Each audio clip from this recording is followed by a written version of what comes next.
Hello, everybody, and welcome to Taking Control, the ADHD podcast on Rash Pixel FM. I'm Pete Wright, and right over there is happy and ready for the holidays, Nikki Kinzer. Hello. Happy holidays. Do you hear jingle bells everywhere you go? I do. Yeah. And Christmas right music. Yeah. Oh, yeah, you're right in it. Turkeys. Yeah. I see turkeys, fall colors. Oh, yeah. Everything twinkles. You know, you used to be like they have the the zoo lights, right? Yeah. The zoo lights. And so you go to the zoo lights. I don't know if they do this anymore, but it used to be a thing where you could go to the zoo lights and you go to the zoo at the Oregon Zoo here, and they decorate the place with a gajillion lights, right? Everything has Christmas lights on it. All the animals, they're robotic, animatronic light animals. It's really crazy. And they have these, you can buy 3D glasses, right? And those glasses, you can, when you put them on, it makes the lights like twinkle 3D at you. Wow. So I imagine if you were running through zoo lights with these glasses, it would feel like you're running through like a star field because they're so twinkly. But that's what I start to feel like everywhere I go. It's like Twinkles. The holidays are twinkling around me. I don't even need the glasses anymore. I'm just in it. You're just in it. Yeah. Yeah. I like that. I like that word. Twinkle. Yeah, you're twinkle. As promised last week, we are going to be talking about some gifts that you can get for people who are struggling with ADHD, or you can tell them to get for you.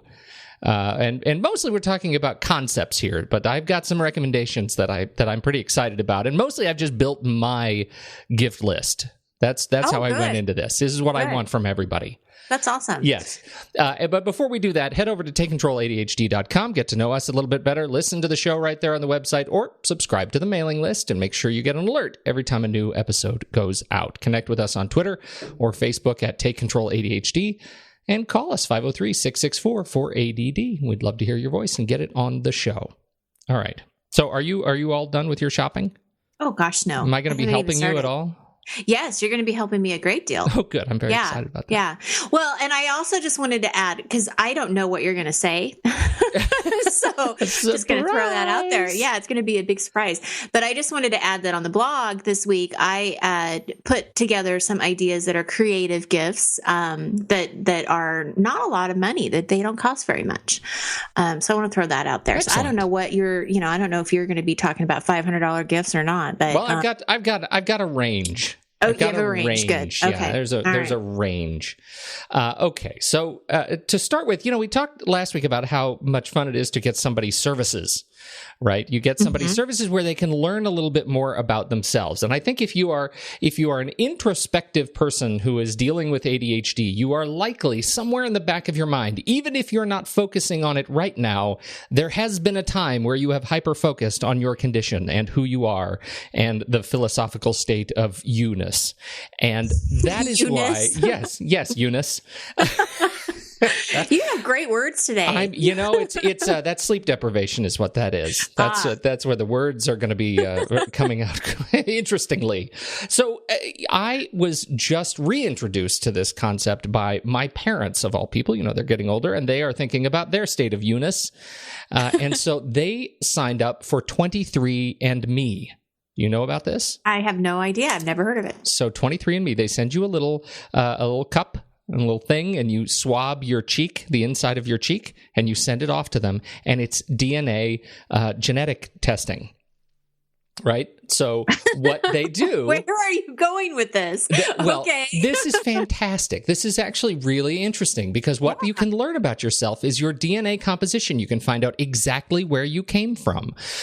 You can find out what your, we talk about, let's do some genealogy research, find out where our ancestors came from. But this allows you to do that at the level of your genes. So I now know that my father is 59.6% British and Irish, 9.5% French and German. He's 5% Scandinavian, right? He goes, I know that he is 0.1% Yakut.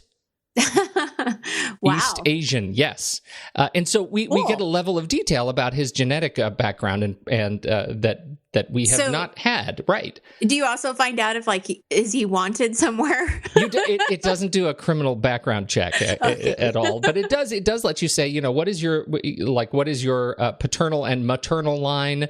What are the various things that you can learn about yourself? You can learn about your genetic makeup, and it's really fantastic. I am very excited about it. It used to be, you could check out your, it would tell you, are you predisposed for a certain, genetic condition? Like, are you likely to get, some kind of cancer, some sort of disease. Mm-hmm. Yeah.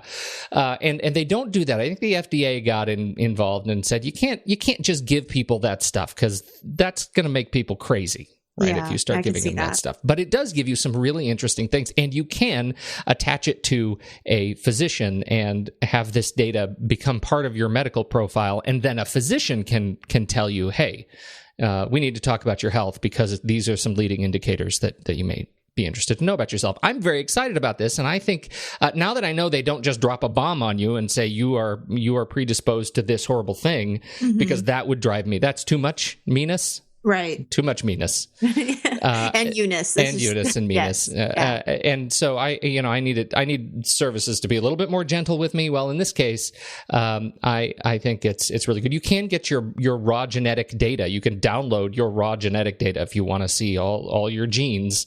You can have it. It's just really interesting. So that's a service that I think is really fascinating. It's something that a lot of people might not think to do for themselves. Oh, I don't think many people would probably think about that. But is it expensive? It's $200 for the survey, for the data mm-hmm. set, and you send it off, and they send it back to you. They put it in your website, and you can then download it. You can look at your genome-wide percentage of Neanderthal ancestry. So I can see that an estimated 3% of my father's DNA is from Neanderthals. So he's in the 88th percentile. Wow. How do you interpret that? Well, he is 0.3% more Neanderthal than the average 23andMe user. Yeah. And that means he has heavy eyebrow ridge, long, low, bigger skull, prominent nose, and developed nasal chambers for cold air protection, compared to modern humans, which have higher brows, narrower shoulders, and are slightly taller. So interesting. Wow. So yes, he's closer to the metal there on that one. Anyway, you can also do this really cool thing, and this is the part that I like the most about it. You can connect it to their genetic database and see if you can find any family members you never knew about. Oh, wow. Right? Interesting. Genetic family trees. I am very excited about this. I think it's fun, worth checking out at 23andme.com. All right. So that's the first one. Then we have the obvious, tech services, right? We talk about what are the things you can give people that will make their lives better with technology. And there are two things that we have talked about on this show that I just want to remind you of, because they keep getting better. First, from the guys at the Sweet Setup, we've talked about the journal app, the digital journal app, Day One, if you recall. Yes, I do remember that. All right. So Day One is great. And if you are not using it and you are an iOS user or a Mac user, you should check it out. The guys at the Sweet Setup have written an ebook called Day One In Depth. And it is a fantastic ebook that you can get from thesweetsetup.com. It's like $8, and you download it and read it, and it will tell you things about Day One that you just never knew were possible. It is a very quick read. It's about 45,000 words, so it's a significant review, an in-depth review of this thing. But it's not War and Peace. So if you have ever been tempted to dig into a digital journal, Day One is a fantastic solution, and you can use it for so much more than just a journal. And so check it out from the guys at the Sweet Setup. Link will be in the show notes. Interesting. The next one is, you remember 1Password, because I know you're such an avid user already. Is your silence... your silence is telling me how avid a user you are? I'm signed up on it, yeah. Well, people, you need a password manager, and I did this. Yes, you do. Yes, you do. I think that probably the best gift you can give to somebody else who is not currently using one, it sounds a little invasive, but this will make their lives better. We've done a show on 1Password, but that is just not enough. When I was on vacation, summer vacation with my in-laws, and they told me that their main password for everything was ice cream with the I replaced with a 1, I nearly had a stroke. And so I immediately sat down and installed 1Password and commenced changing all of their passwords and putting them in 1Password. The learning curve for them was not shallow, let's say. It took some time to get over the hump just to understand the concept. So there was some teaching involved. I'm not going to say there wasn't teaching involved. That was a little bit of a thing. They were confused with the idea that you would have this vault for which you would know the password, and in that vault were all of your other passwords that you did not know. That was something that threw them for a loop. You're telling me I have a bank password that I don't have to remember? Yes, I'm telling you that. Well, I don't even understand how that works.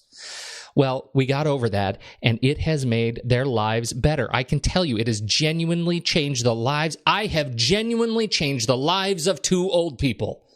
You know, that is a great idea, and I love it because it's not only helpful and you're changing their lives, right? I mean, You're protecting them, but it's a creative idea. That is such a creative gift, because I would have never thought of doing that for my parents. But I can see where that conversation probably needs to happen. Yes. And this could be a huge benefit to them. And what a great thing to do at Christmas time. It's great, Pete. I love it. Well, it's one of those things that they don't think about just how connected their accounts are to us. Right? If somebody compromised their retirement accounts, for example, we are benefactors on their retirement accounts. And so suddenly my personal information is now leaked as a result of them having an insecure password. And they did not see that connection.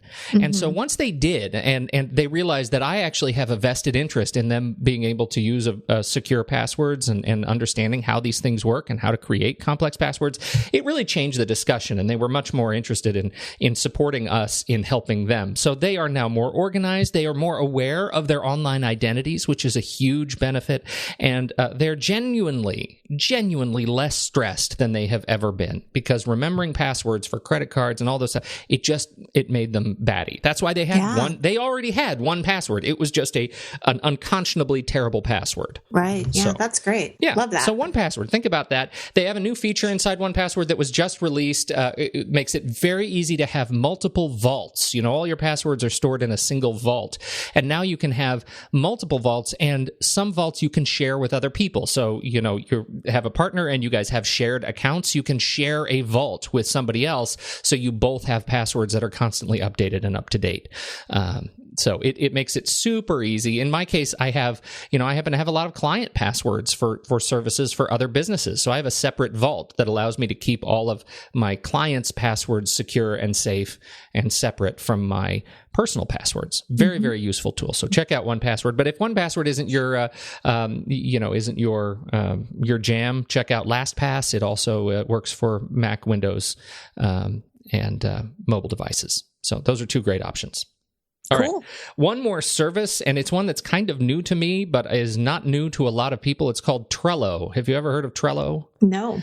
This is an interesting metaphor in managing lists and activities that I thought was kind of exciting and worth looking at. The whole metaphor is you have a big board of boards. A board it's like a giant virtual corkboard of lists. So grocery lists, project lists, whatever the kind of list. It's all online. There are apps for every platform, and the metaphor, I think, works.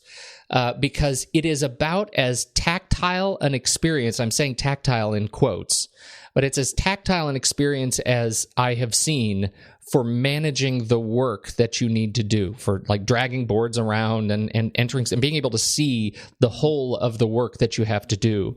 And that I think works pretty well for the ADHD brain. You know, it's one of those things that I think really helps you be organized, but take an active role in that organization. It feels like you're moving things around. For some reason, it really connects with my brain. The basic Trello is free, but you can give a gold membership. It's $5 a month or $45 a year for the ADHD friend or family member, and it's worth checking out. So check out Trello. In terms of managing work, it also works with teams, so you can set up an account for a family, and everybody can be on the same board, and it ends up being kind of a nice alternative to the whiteboard. Nice. Yeah. Okay. Let's see. This now for the fidgeters. Oh, my goodness. What do you got? The fidgeters. I've got two. The first one I need you to look at. So I want you to go to Balio, BALIYO.com. BALIO.com. Yeah. Okay. Go ahead. I'll wait. I'm sure all of our listeners will too. I hope they are all going to balio.com. Okay, I'm here. Okay, so if you are struggling with ADHD, you know the urge to fidget is strong within you. And this is a pen that was designed to fidget. It is, if you remember if you've ever seen somebody with a butterfly knife, you know, a butterfly knife is the kind of knife that you can like flip open, you can whip around, and the handles separate, the handles act as its own sheath. And so when you open this little clasp, the knife actually kind of appears as you fold the handles down, but it's designed to be able to flip it around really fast. And there are people who are really auteurs with this thing, and they can make it dance on their hands, you know, this butterfly knife. Well, if you're not into the butterfly knife machismo, this pen is for you. It is designed to flip and roll and flip. It looks like a flux capacitor from Back to the Future, right? It's got these two little flanges that come down, and the pen is kind of sticking up in the middle. It looks like the inside of a pie that you've cut into three pieces, right? Right. And you can flip it around and do all sorts of fancy things with it while you are, and then jump right back and write with it. It contains a Fisher Space Pen cartridge, so it writes underwater, in freezing cold, in boiling heat, any angle, upside down. I have no comment on the Space Pen angle, but it sounds like they're very proud of it. And it doesn't look loud. I mean, It doesn't look like it would be disrupting, other people, or, That's right. Not like if you're all. in class, or if you're in a meeting and you're playing with your pen. I mean, it doesn't look like it would be, too crazy. Exactly. But if you look at the details, you shop Balio, you can look at the details and see how it folds up on itself. It really looks just like a butterfly knife. So it does. You can open up the sheath of the pen, and the pen is where the blade would be. It is great. It's $35, but it looks like it would make a great stocking stuffer for those who kind of need to carry around pens. What a fun little thing. And they have all sorts of videos on there I see show, that. Double they show flip, people, the drop. Yeah, exactly. To teach you how to do some of these fun tricks with pens. Cool. So I thought that was a great one. So I'm a big fan. I put this on my gift list. Let's see. The next one, this one also comes for fidgeters. If you haven't played with this, and I ran into this, I think a friend's kid has one of these things. It's a Hoberman sphere. The Hoberman sphere it's one of those little balls that when you pull it apart and it extends to like 3,000 times its size, right? It's that special structure. And they have all kinds of different sizes of these Hoberman spheres. For kids, you can get them that they're about the size of a softball, and they expand to the size where kids can get inside them. Right, yeah. But they also have them for like desktop size Hoberman spheres for the fidgeters. If you just need something to do with your hands, you can pick up these a Hoberman sphere and give it as a stocking stuffer to, your partner who works in an office, or a college student, son or daughter, or anything to keep your hands busy while you need your brain to be focused on something else. I think it is a great alternative. I like it. And my next one is, I think it's more targeted for teens. I have a dear friend who has a son that needs something to do with his hands. Very creative, very creative. And so they just moved into a new house. And in his bedroom, there's like the closet has kind of a walk-in like entryway. And they have adopted in his closet a policy where he and his friends can graffiti on the walls in any way they want. They can color and draw markers, Sharpies, whatever they want. That space is their creative palette to do whatever they want. And they've gone to town. There's stuff that's, it's teen boys. They do stuff that's, probably not, it's not fit for guests, but it's still, it satisfies a need for them when they just need to get this creative outlet. And so I started looking around for like graffiti tools. And there was a really fun one called Butt Officer from Uncommon Goods. But it's just a book here's a book of like, here's a picture of a blank subway train with, colored markers, and you can graffiti in this book with these colored markers, which didn't really fit my need of like just coloring in a book. It's just not, it may be enough, right? It may be enough for you to keep your mind busy and be that creative outlet, but I wanted a wall, right? And so I started thinking about, why don't you just get a canister of the Idea paint? Are you familiar with the Idea paint? No. Well, it's just like painting a whiteboard on your wall. So pick a small space, right? And paint your wall with dry erase in your house.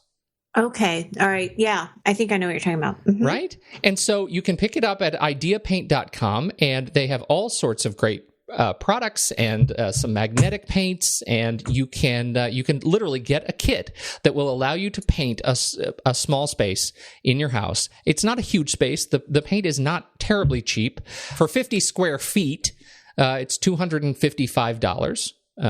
For this particular Idea paint, but it comes with everything you need. It comes with the roller, it comes with all the little tools and the chemicals you need to make it work. And once you're done, you have a whole wall that you can go to town on. You can graffiti all you want and then wipe it off at the end of the day. So you see this in a lot of the startups. This is a very startup-y thing to do, is to paint a giant wall with Idea paint and let everybody go to town on it. I think you should bring it into your house. I think this is a great way to add a creative and fun outlet to a wall in your house.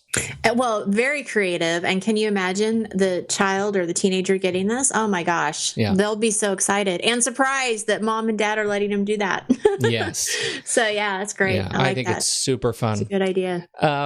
I think the last one I want to mention is, there are two more. One of the things that I struggle with often is bags.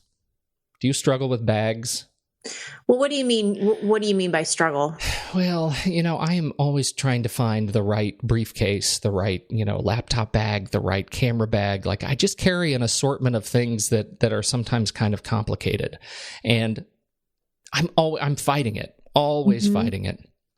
And I think it's because I'm just never happy knowing that the things that are on my shoulder or on my back are in easy reach, that I'll remember where they are when I most need them, that I actually have what I need when I need it when I'm out on the road. That is a real problem. Even if I've satisfied that need, that I know what I need, and for everything there is a place, and every place there's a purpose in my home, I leave my home a lot with stuff that I'm going to need to work on a job of that day. Right. And so I struggle with having the right bag to do the job. And so, I'm recommending a bag that really fits my need. And this one, actually, I've already ordered for Christmas. It was a Kickstarter bag from a company called Peak Design. It's called the Everyday Messenger Bag.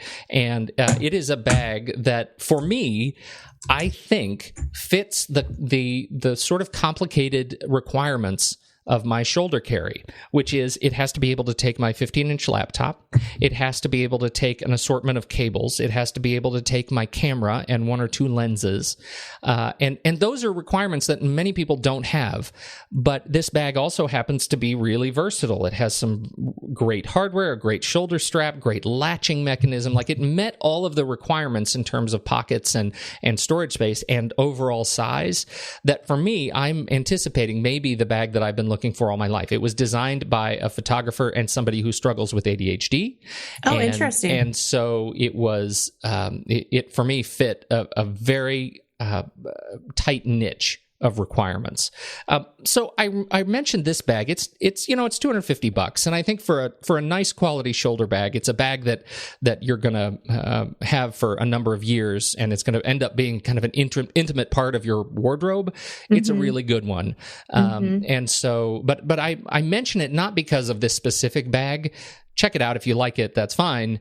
But think about the people that you are shopping for and their needs. Don't think so much about stuff that they need to put in their bags, but think about the bag itself. What do you see them struggling with? What do you see them not able to carry or fit, or what are they losing all the time? And if they had a more interesting, kind of compelling bag, would that help? So that's what I got to thinking about. I don't know if there's any particular science behind that, but I know there's something that I've been struggling with, and I hope that this one fits me. So there's you've already ordered it. Well, because it was a Kickstarter, I got in months ago and placed my order to back the project, and now it is now it's due to ship in December. Awesome. Yeah. Well, you'll have to let us know what you think once you get it. Yes, I'm very excited about it. Yeah. So think about the bags. I had one more thing on my list, which I'm just going to throw out there, and that is aromatherapy. Oh, yes. Yeah. I mean, and you maybe can talk more about this, the power of aroma in a therapeutic sense, that, taking an aromatherapy like a bath with bath salts that serve a particular purpose, that is really good. And many people, I think it's good just, it's kind of an aromatic bath is feminine, but I strongly encourage you not to think that way, because I'm going to tell you, I love me an aromatic bath. I'm not afraid to say it. That's awesome. Yeah. And you should not be. No, that's great. Yeah. So I've got some links to the bath salts that I use, and I will post those in the show notes as well. So this is should be another rich list of show notes at episode 231. So takecontroladhd.com/podcast/231, and you can grab links to all of the things that I mentioned on this list. I think there's a good set of stuff in here. I think so too, and very creative too. That's Pete, what I'm hoping. Yeah, I like it. I'm pretty excited about this set of stuff. I can't wait to post this episode and then send it to everybody who's buying for me, because I think that I would like all of these things. That's awesome. Thank you, Pete. It's a great list. Excellent. I love it. I hope it lines up with somebody else out there, because there's some fun stuff in here. But more importantly, I hope it gives you something to think about when you're shopping for your ADHD friend or family member. That's right. It. That's it. Great. Thank you, everybody, for downloading and listening to this episode and all of the episodes of the ADHD podcast. We so appreciate your kind words and comments and emails and your recommendations on iTunes. That's still out there, believe it or not. So on behalf of Nikki Kinzer, I'm Pete Wright, and we'll catch you next week on Taking Control, the ADHD podcast.